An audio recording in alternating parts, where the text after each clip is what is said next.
This has to be the best biblical principle I've ever applied to my life, hands down. I got to share it with you. You know, in the Old Testament, Moses was taking the children of Israel through the wilderness, going to the promised land.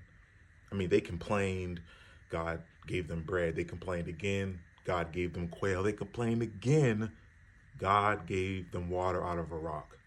Now, Moses was about to leave this world and Joshua was going to take over for him. So God had a conversation with Joshua and told him something that I have lived with. I feel like it connects every part of my life and just makes it easier, simpler, and more successful.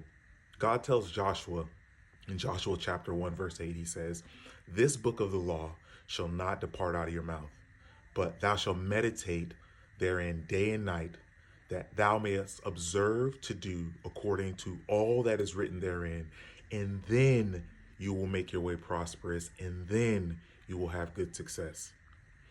Number one, it helps you to understand what God is saying.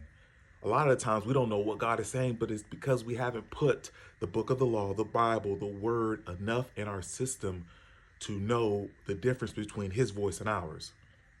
Secondly, it helps you keep a perspective on the way. You struggle with staying positive, you want to be more optimistic. The word dwelling in you, in your heart, will come out of your mouth more often. It will be more second nature.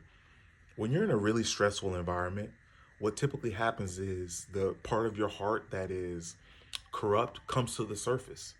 But if you put more word in you, you meditate on this law, you will have better thoughts, therefore better words. And lastly, it will turn you into the person who can handle the promised land once you get there.